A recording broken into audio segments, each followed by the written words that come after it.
Hello guys, आज हम बात करेंगे एक Italian love and hit movie man in road के बारे में। ये फिल्म बहुत से एंगल से आम फिल्मों से डिफरेंट है। एक तो ये इंतहाई स्लो पेस मूवी है, लेकिन इसकी स्टोरी लाइन आपको एक मिनट के लिए भी अपनी पलकें झपकने नहीं देती और तमाम वक्त आप यही सोचते रहते हैं कि अगले लम्हे क्या होगा। ये फिल्म एक बच्ची के बारे में है जो कि एक रोड साइड एक्सीडेंट में अपने बाप को खो देती है और वो बच्ची नहीं जानती कि उसके बाप को किसने कत्ल किया है, क्योंकि उसने कातिल का सिर्फ चेहरा एक लम्हे के लिए देखा था और इसके बाद वो तमाम जिंदगी इस चेहरे को याद करती रही। और फिल्म में हमें बार बार लगता है कि असल में वो लड़की इस चेहरे को जानती है, लेकिन यही वो सस्पेंस है जो आपको फिल्म के आखिर तक इसके साथ जोड़े रखता है। तो अब चलते हैं फिल्म की तरफ, लेकिन इससे पहले एक रिक्वेस्ट कि अगर फिल्म अच्छी लगे तो लाइक, शेयर और सब्सक्राइब करना ना भूलिएगा। फिल्म का स्टार्ट एक जंगल से होता है जहाँ एक छोटी बच्ची अपने बाप के साथ मौजूद थी और किसी वजह से वो बच्ची अपने बाप से चंद लम्हे पीछे रह जाती है। और यही वो लम्हे थे जब एक कार में मौजूद किसी आदमी ने उसके बाप को हिट कर दिया। लड़की ये सब कुछ देखती है और उसकी नजर एक लम्हे के लिए कातिल के चेहरे पर ठहर जाती है। इसके बाद कहानी 10 साल आगे बढ़ती है और हम देखते हैं कि वो बच्ची स्विमिंग कंपटीशन में हिस्सा ले रही है और यहीं हमें इस बच्ची की शख्सियत के कुछ अजीब पहलू नजर आते हैं। पहले तो ये कि ये लड़की इंतहाई गुस्सैली है, यानी उसे बात बात पर गुस्सा आता है। फिर ये कि वो हर एक से नाराज रहती है। वो अपने कोच से, अपने दोस्तों से, अपनी फैमिली से और अपनी बहन से भी नाराज है। यानी यहाँ हमें लगता है कि वो अभी तक अपने बाप को खो देने के ड्रामा में है और इसी वजह से वो जज्बाती तौर पर इनबैलेंस है। वो जो कुछ भी करती है वो एक्सट्रीम पर जाकर करती है। इसीलिए इस स्विमिंग कंपटीशन में हारने के बाद वो जीतने वाली लड़की का नाक तोड़ देती है, जिसकी वजह से उसे कुछ अरसे के लिए स्विमिंग से बैन कर दिया जाता है। और इसके साथ ही वो अपने घर से अपनी आंटी के घर में शिफ्ट हो जाती है, क्योंकि अब वो मजीद पढ़ना नहीं चाहती थी बल्कि कुछ जॉब वगैरह करना चाहती थी। रास्ते में ही हमें पता चलता है कि वो अक्सर स्केचिंग करती है और ये स्केचिंग बस एक खास ही तरह की है। वो हमेशा एक ही आदमी का स्केच बनाती है और ये वो आदमी है जिसकी गाड़ी से टकराकर उसका बाप मर गया था और वो उस आदमी के स्केचेस पे स्केचेस बनाती रहती है ताकि वो उसे याद रख सके। लेकिन इसके साथ साथ हमें ये भी पता चलता है कि ये उसका ख्याली स्केच है और वो उस आदमी की शक्ल भूल चुकी है। लेकिन क्या वो वाकई ही उस आदमी की शक्ल भूल चुकी थी या ये बस एक इल्यूजन था, ये हमें फिल्म के एंड तक पता नहीं चलता और यही सस्पेंस हमें फिल्म के साथ जोड़े रखता है। बहरहाल आंटी के घर में आकर वो वहाँ पास ही मौजूद एक फैक्ट्री में जॉब हासिल कर लेती है और जब फैक्ट्री का मालिक उससे उसका नाम पूछता है तो वो अपना नाम एरन ट्रेवी कैलियानो बताती है। फैक्ट्री का मालिक, जिसका नाम माइकल है, उसका नाम सुनते ही उसे जॉब पर रखने से इनकार कर देता है। और अब हमें एक फ्लैशबैक में पता चलता है कि माइकल, जो कि अब इंतहाई संजीदा इंसान है, कभी एक इंतहाई प्ले किस्म का लड़का था और एक रात वो अपनी गर्लफ्रेंड के साथ नशे में धुत इंतहाई तेज रफ्तारी से गाड़ी चला रहा था। और यहाँ हमें ये अंदाजा हो जाता है कि गालबन माइकल ही वो आदमी है जिसकी गाड़ी से टकराकर एरन का बाप मर गया था।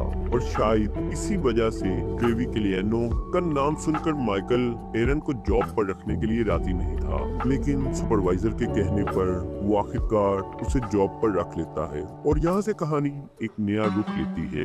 एरन को फैक्ट्री में एक लड़के से इंटरेस्ट पैदा हो जाता है और हमें पता चलता है कि एरन अपने जज्बात में इंतहाई शिद्दत रखती है। वो अपने आप को छुपा कर रखने की कायल नहीं है, लेकिन कुछ अरसे के बाद उसका उस आदमी से ब्रेकअप हो जाता है और फैक्ट्री में एक लड़ाई की वजह से बात माइकल तक पहुंच जाती है। और माइकल, जो कि पहले से उस पर नजर रखे हुए था, उसके मुतालिक मजीद हदशात का शिकार हो जाता है और वो एवन पर नजर रखने के लिए उसकी जासूसी करने लगता है। लेकिन एरन को इस बात का पता चल जाता है और आखिरकार वो दोनों एक दूसरे के करीब आने लगते हैं। लेकिन एरन के जज्बात के बावजूद माइकल उसे एक हाथ से आगे नहीं बढ़ने देता।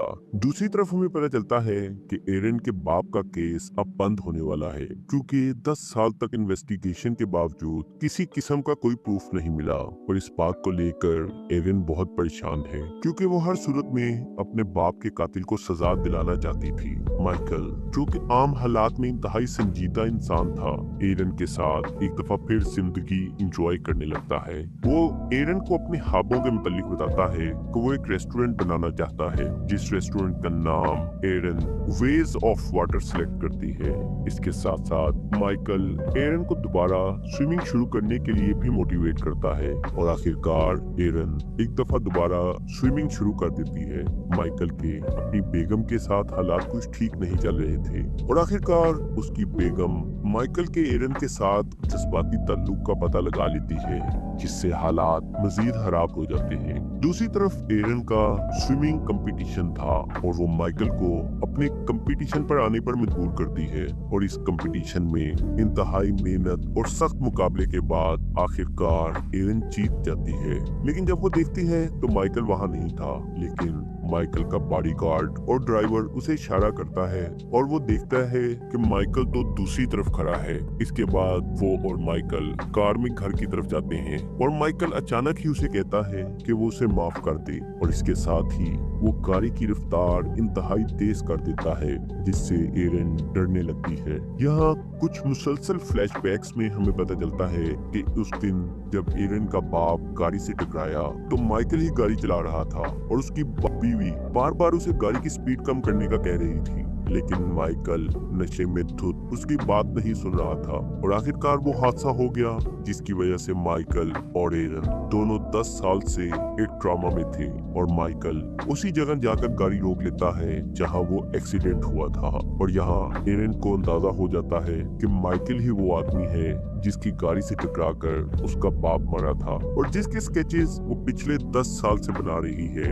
लेकिन यहाँ हमें ये भी पता चलता है कि एरिन अपने बाप के कातिल को बिल्कुल नहीं पहचान सकी और ये माइकल था जिसने एरिन को पहचान लिया था और असल में ये माइकल की ही जिंदगी थी जो पछतावे की आग में जल रही थी और अब वो इस पछतावे की आग से निकलना चाहता था। एरिन यहाँ उसे कत्ल करना चाहती है, लेकिन किसी अनदेखे जज्बे की वजह से वो ऐसा नहीं कर सकती और आखिरकार माइकल कोर्ट ऑफ लॉ में अपना जुर्म कबूल कर लेता है और उसे सजा हो जाती है और आखिरकार एरिन के बाप के कातिल को सजा हो गई। लेकिन फिल्म के पोस्ट क्रेडिट सीन में हमें पता चलता है कि अब एरिन अपने बाप के कत्ल के ट्रॉमा से बाहर आ चुकी है। वो बच्चों को स्विमिंग लेसन देती है और अब उसकी जिंदगी इंतहाई खुशगवार है। वो अपनी बहन, फैमिली और दोस्तों के साथ हंसी खुशी जिंदगी गुजार रही है और एक दिन रास्ते में जाते हुए अचानक उसकी नजर एक बोर्ड पर पड़ती है जिस पर एक रेस्टोरेंट का नाम लिखा था, वेज ऑफ वाटर, और ये देखते ही वो उस रेस्टोरेंट के अंदर चली जाती है और वहाँ उसे माइकल नजर आता है जो अब एक बिल्कुल बदला हुआ इंसान था। इस तरह ये फिल्म जो शुरू में एरिन की फिल्म लग रही थी, एंड तक जाते जाते माइकल की फिल्म में तब्दील हो गई और फिल्म जो कि नफरत की फिल्म लग रही थी आखिर में वो मोहब्बत में तब्दील हो गई। तो इसके साथ ही अब हम आपसे इजाजत चाहेंगे और अगर आपको ये एक्सप्लेनेशन अच्छी लगी हो तो लाइक, शेयर और सब्सक्राइब करना ना भूलिएगा।